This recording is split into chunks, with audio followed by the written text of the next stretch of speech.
She walked in with silence. They answered with cruelty. They laughed. Because she looked poor. They filmed. Because they thought she was nothing. But what happens when nothing looks back at you? Owning everything, you judged her by her shoes. Tomorrow, you'll kneel just to touch the ground she walks on. Rain had just dried off the streets of downtown Los Angeles when Ava Monroe stepped out of the cab, her modest flats touching the pavement with quiet confidence. She wore a soft cream dress, wrinkle-free but unmistakably plain, the kind of outfit that whispered humility rather than screamed wealth. Her afro was neatly brushed, her skin radiant with the kind of beauty that didn't beg for attention, but claimed it naturally. She looked up at the towering glass building ahead. Lancaster Lux Motors, home to the most exclusive collection of Rolls-Royces in the region. And breathed in, steadying herself. As she pushed open the sleek glass doors, the atmosphere shifted. The pristine showroom gleamed under pendant lights, reflecting off polished chrome and leather interiors. But more than that, it shimmered with judgment. Conversations slowed, then stopped. Heads turned, not in admiration, but in scrutiny. A white couple paused near the Ghost Series display, their eyes flickering to her, then quickly away, sharing a smirk. Two salesmen near the front desk exchanged a glance. One leaned in, murmured, "Lost." Maybe Ava's heels clicked gently on the tile, but each step felt like a drumbeat in a courtroom, every eye a silent juror. She walked with grace, even as the air thickened with condescension. Behind the counter, the receptionist raised an eyebrow and forced a customer service smile that didn't reach her eyes. "Can I help you?" she asked, each word drenched in suspicion. Ava returned the smile, warm but unwavering.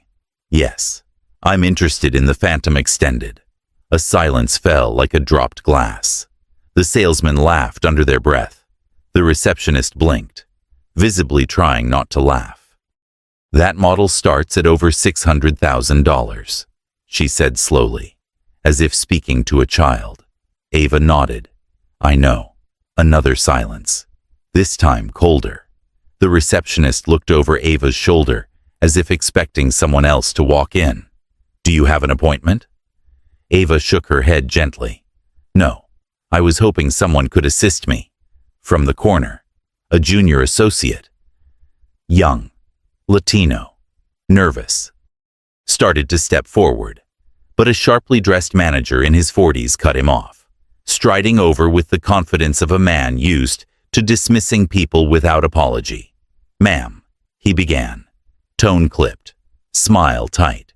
"We do private showings by appointment only, especially for vehicles in that class. We usually require a verified financial portfolio first." Ava tilted her head. "Do you ask everyone for that?" The manager chuckled. "Let's just say we like to keep things efficient. The waiting list is long. Maybe check out the Lexus dealer across the boulevard." His voice wasn't loud, but somehow everyone nearby heard it. Laughter rippled. A woman browsing a Cullinan snorted. "She's brave. I'll give her that," she muttered to her friend. Ava took a breath, held it, and released it. Her eyes flicked across the room. 4 cameras in the ceiling, 3 exits, 7 people watching, none helping. She gave a polite nod. "Thank you for your time." She turned to leave, but the weight of every stare pressed against her back. The junior associate looked pained, like he wanted to say something, but he didn't. Ava pushed through the heavy glass door again, stepping back into the city, where the sun had come out, but the world remained just as cold.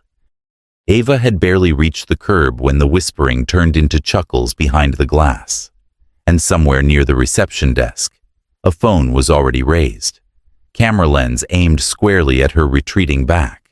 Inside, the receptionist whispered to her colleague, "Wait for it," and seconds later, a short clip was posted to her private story. She asked to test drive a Phantom in that outfit. Bless her heart. The clip lasted 6 seconds, but the damage would stretch far longer. The manager laughed as he watched it. Someone tag me, he said. This is comedy gold.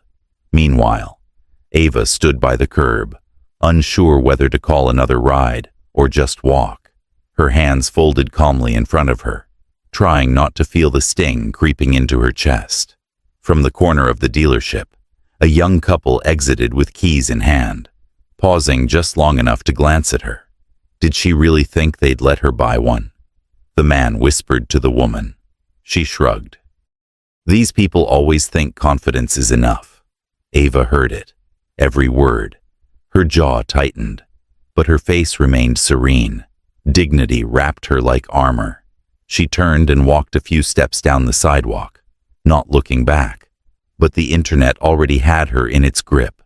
That clip, the one of her standing at the counter with her hands politely folded, asking to see the Phantom, had already been reposted to a luxury car meme account with the caption, "She thought this was a test drive and not a test of delusion."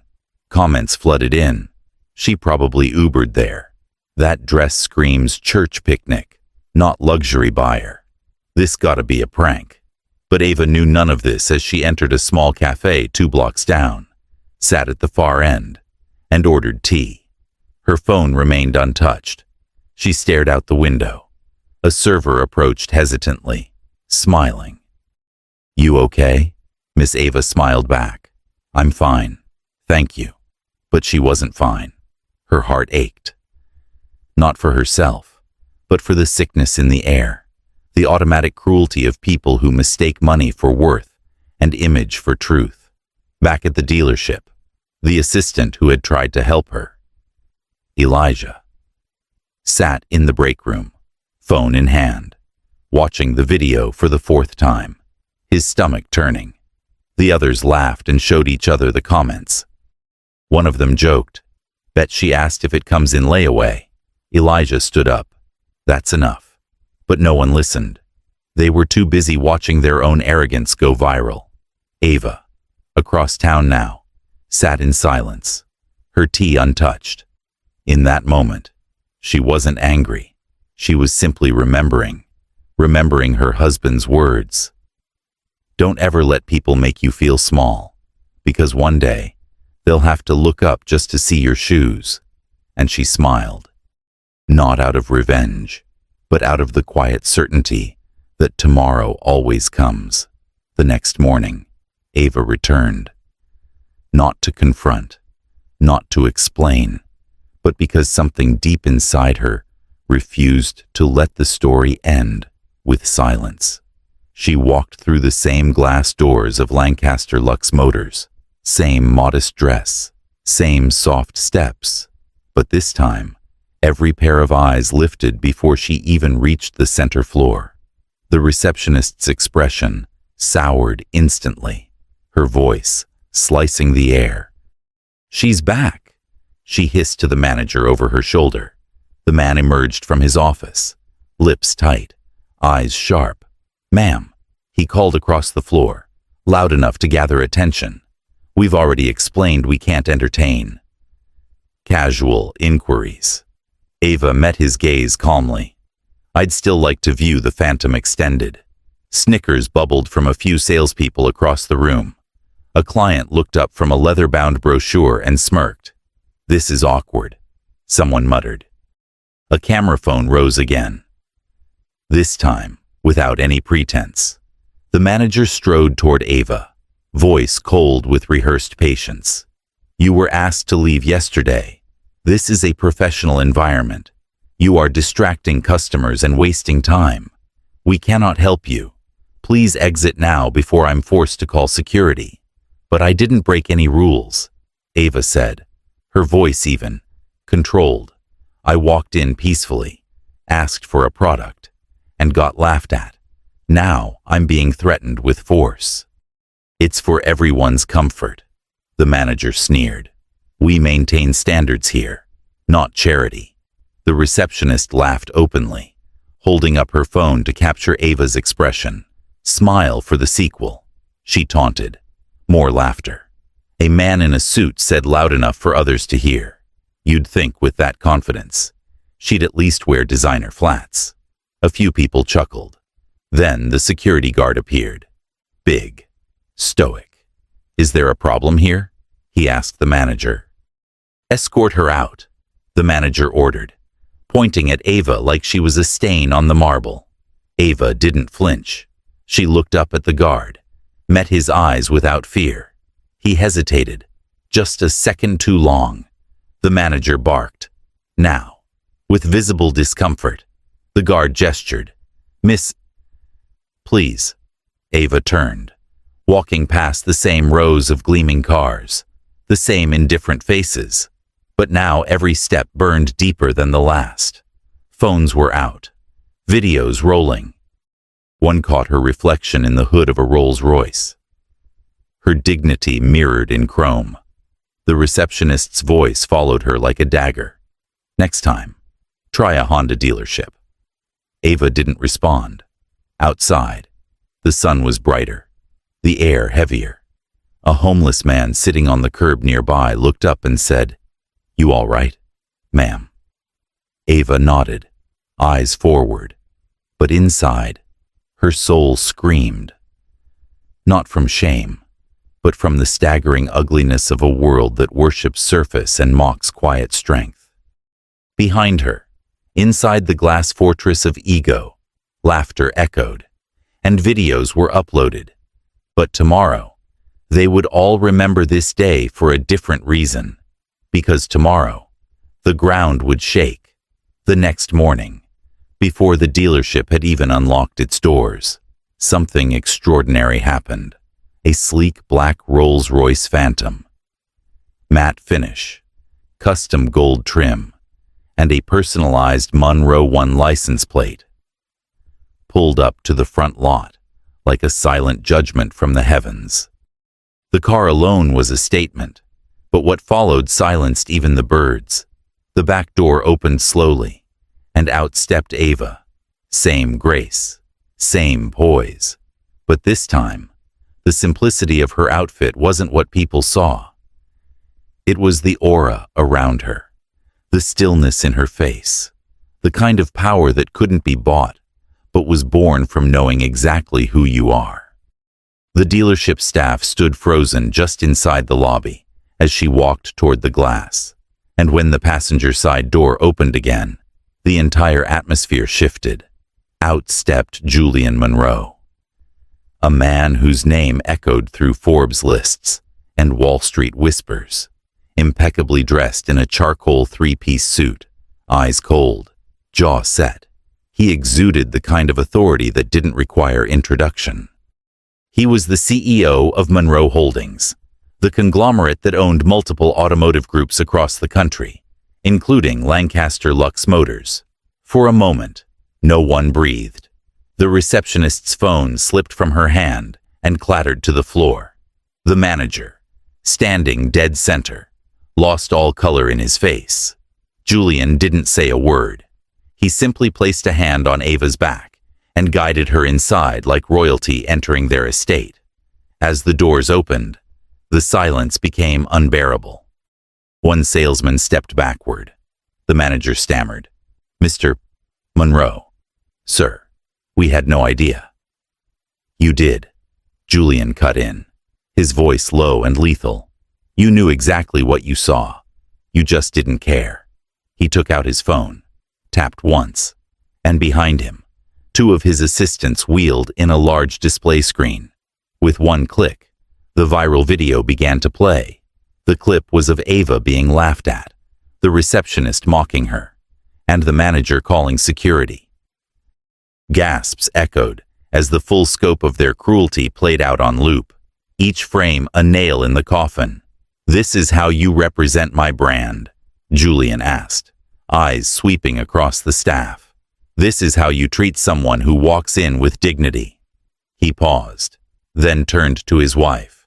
"This dealership, this land, this entire brand license, all of it is ours. So yesterday, you didn't humiliate a stranger. You humiliated my wife. In my house. No one moved. No one spoke.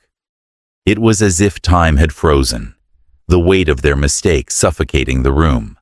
And Ava, standing calmly beside him, didn't need to say a word. The truth was standing there in heels and grace, more powerful than any name tag or title ever could be.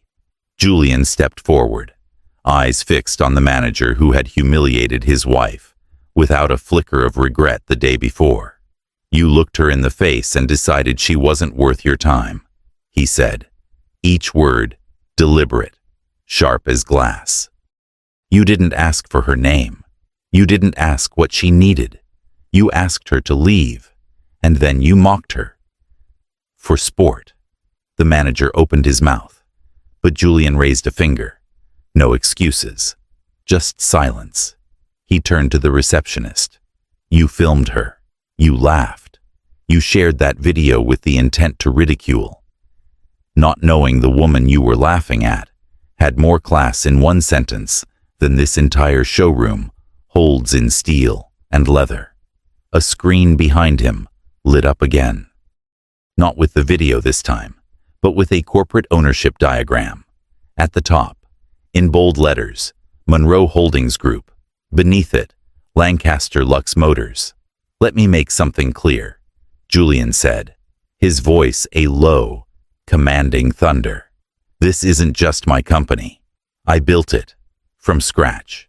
Every dealership, every partnership, every brand extension was approved by me, which means every single one of you works for me. Shock rippled through the staff, like a physical blow. One salesman actually staggered backward. Another whispered, "He's the chairman. I thought it was just a licensing deal." Julian's eyes returned to the manager. "You," he said, "gone. Now, HR will send your paperwork. You'll never work in the auto luxury sector again." The man began to plead. "Mr. Monroe, please, I didn't know." "You knew enough to judge," Julian snapped. "And that's all I need to know." He pointed to the receptionist. "You're done. Hand in your badge and never post another frame taken in this building." She blinked rapidly, tears forming, but he had already turned. "Where's Elijah?" he asked aloud. "The young assistant. The only one who had tried to help Ava." Stepped forward slowly. Sir Julian nodded at him. "What's your title here?" "I'm just a junior sales associate, sir." Julian reached into his jacket, pulled out a sealed folder, and handed it over. "Not anymore. You're now the showroom floor director. Effective immediately. You saw character, not costume. That matters to me." Elijah's eyes went wide, his hands trembling as he opened the folder and saw the signed promotion, the salary, the title. Murmurs spread like wildfire. A man who chose kindness, now standing at the top, and those who chose cruelty, stripped of their power, before they even understood who held it all along. Julian looked around one last time. If anyone else in this building shares the values I saw in that video, leave now, or I'll make sure your next job involves a name tag and a headset. Silence. No one moved. Because power, when it finally speaks, doesn't scream, it reveals. And now, they were all standing in the truth, whether they were ready or not. Within 10 minutes, HR had arrived on site with termination packets already prepared. Julian hadn't walked into that dealership empty-handed. He had walked in with receipts, with surveillance footage, with timestamps, with every digital footprint of humiliation that had circulated the day before. The manager, now sweating through his $1,000 suit, tried one last desperate plea, but security was already behind him. "Please, Mr. Monroe, just give me a chance to explain." Julian didn't blink. "You explained enough when you pointed to the door and laughed as my wife walked through it. The manager's ID badge was removed from his chest, like a medal ripped from a disgraced soldier. 2 guards escorted him through the same doors where Ava had once been thrown out. Only this time, no one laughed. Because justice was standing tall and watching. The receptionist sobbed as she was handed her dismissal form, her hands shaking, makeup running. I didn't know who she was. She whimpered. Ava finally spoke, calm and clear. You didn't need to know who I was. You just needed to treat me like a human being. The girl broke down completely, but there would be no saving her. Not today.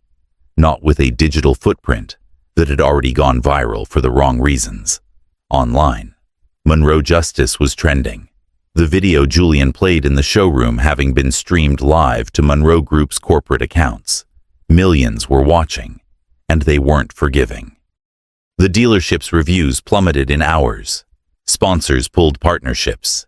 A major celebrity posted, "I've bought 3 cars from this chain. Never again, unless this gets fixed." The reckoning wasn't confined to the building. It spread like fire. Julian called the corporate board. His voice calm, final. Shut down every regional branch that had similar complaints. We're going to rebuild from the floor up. No exceptions. And then, he turned back to the floor. From this day forward, Monroe dealerships will be known not just for luxury, but for dignity. I don't care what a customer wears, how they look, or where they're from. If they walk through our doors, they deserve respect. And if anyone in this building doesn't like that, there's the door. A few employees looked away, ashamed, silent. Others nodded solemnly. A janitor clapped once, quietly. And across the city, others watched the live stream, cheering. Because finally, someone had said what needed to be said. Not in a tweet, not in a protest sign, but with power, with action, and with consequence. The people who had laughed were now silent. The ones who had judged were now gone, and the ones who had stood in the shadows with kindness in their hearts were now rising. One woman, one moment, one righteous storm. That was all it took.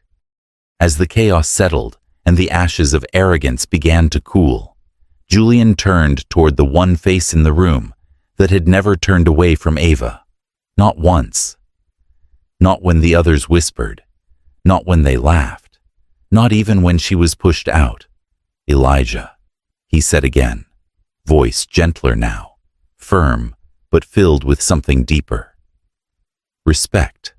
The young man stepped forward, still clutching the folder Julian had handed him, eyes wide with disbelief. Yes, sir. Julian smiled faintly. You stood when no one else did. You offered help when it cost you nothing, but could have cost you everything. He turned to Ava. My wife noticed. I noticed. Ava nodded softly, her eyes full of gratitude.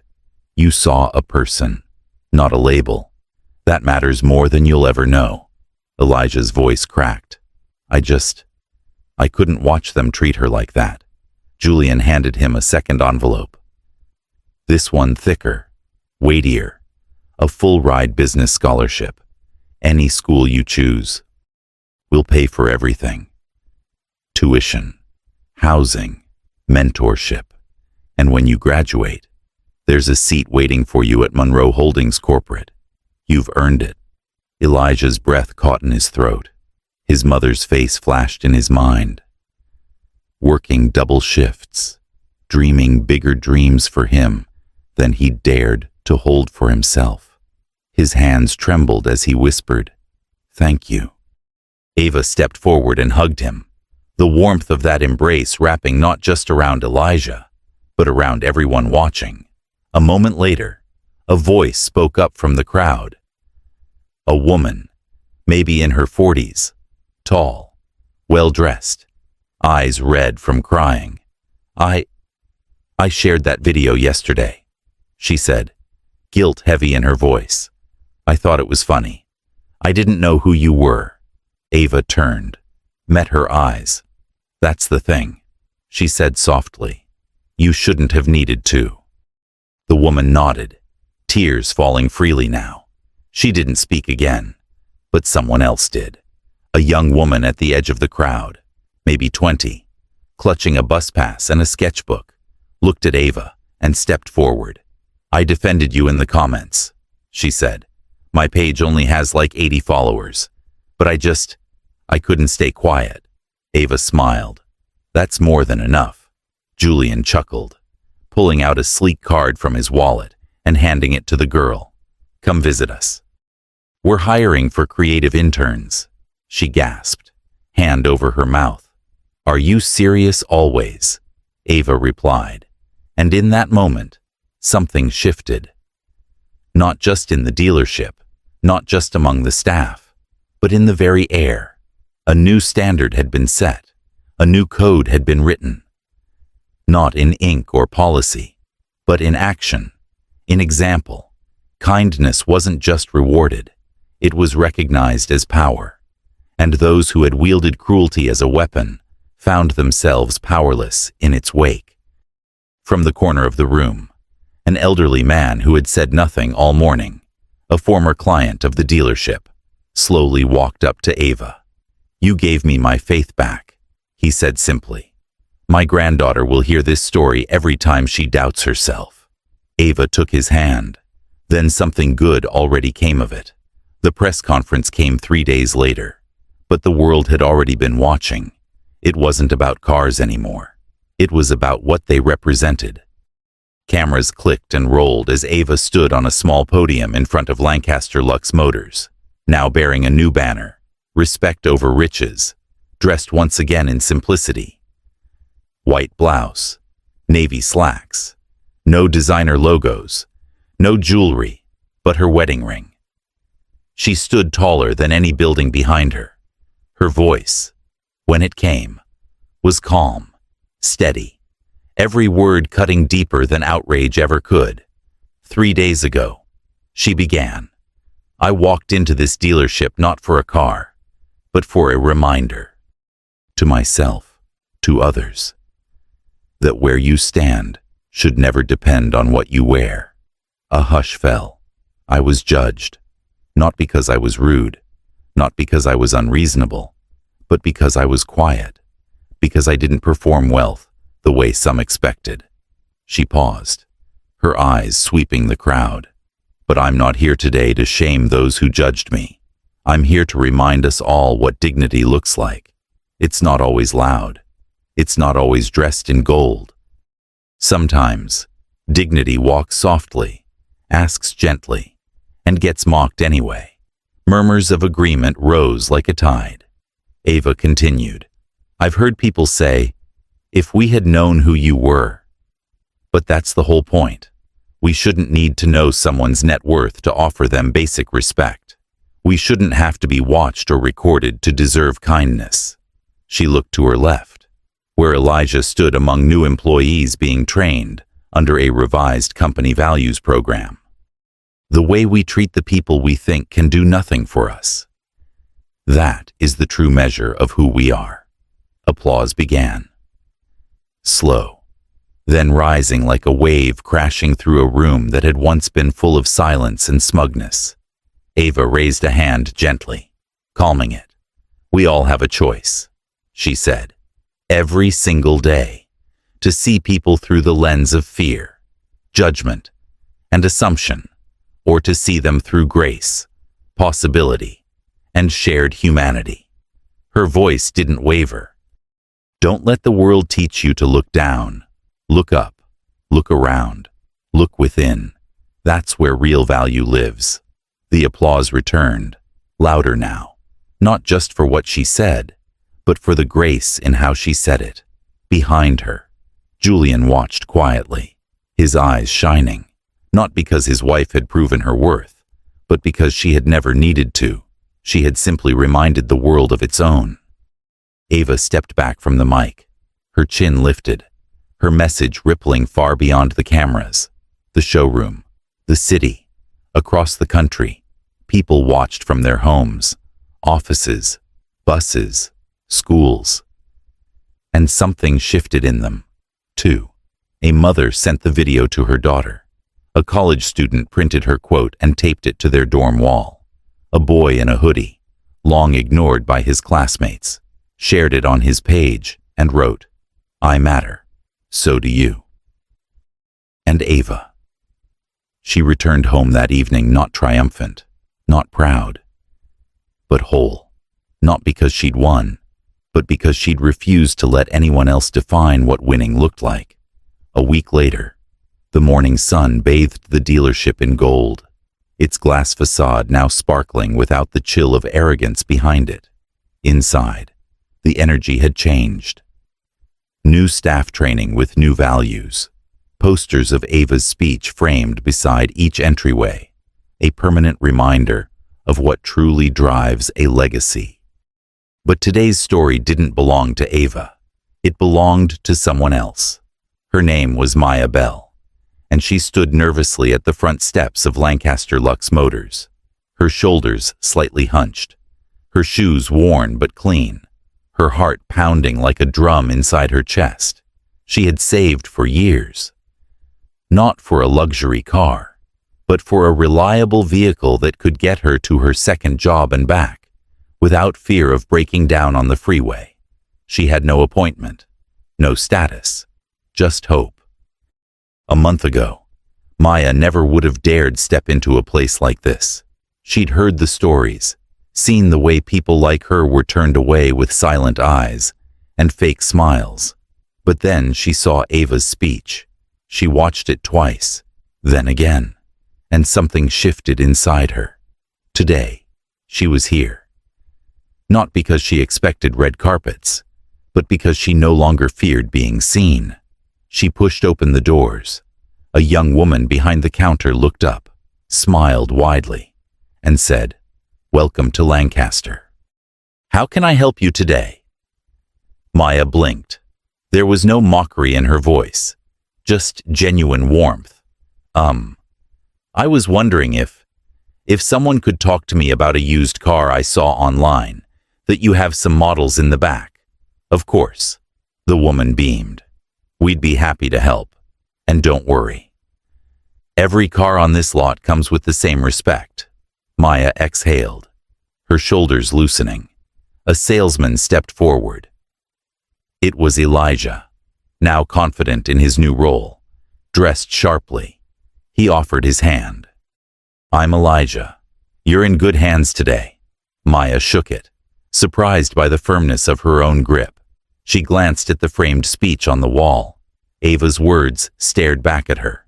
"Look up. Look around. Look within." She smiled. "I think I am," she whispered. Outside, a silver Rolls-Royce Phantom drove slowly past the dealership. Inside, Ava sat in the back seat, watching from behind tinted windows, a gentle smile curving her lips. She didn't need to step inside again. She'd already done what she came to do. She leaned her head against the glass, Julian's hand gently resting over hers. She looked brave. He said softly. Ava nodded. "She is." They drove on, disappearing into the horizon, leaving behind more than a lesson.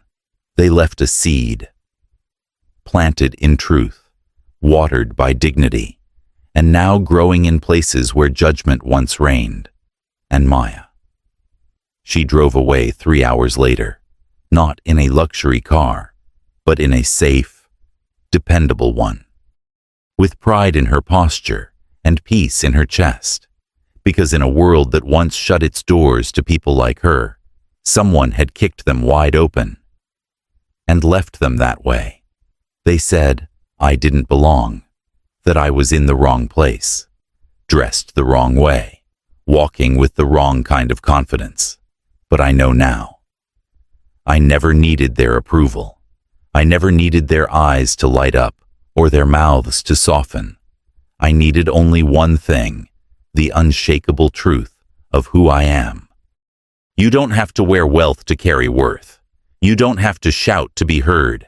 You don't have to explain yourself to anyone who has already decided you're invisible. Dignity is not up for debate. It's not earned by pleasing others. It's yours the moment you decide no one can take it. They saw weakness. I gave them grace. They saw poverty. I gave them presence. They tried to shrink me, but I walked taller. And now, to anyone who's ever been overlooked, dismissed, laughed at for being too quiet, too plain, too different, listen to me. You are enough. You've always been enough. One day, they'll realize who you are. But by then, you won't need them to. They don't laugh anymore. They don't whisper. They remember. Every mirror they pass now shows them what they did. Every woman they ignore might be her. Every silence they meet might be justice waiting. She didn't raise her voice. She raised the cost of their arrogance.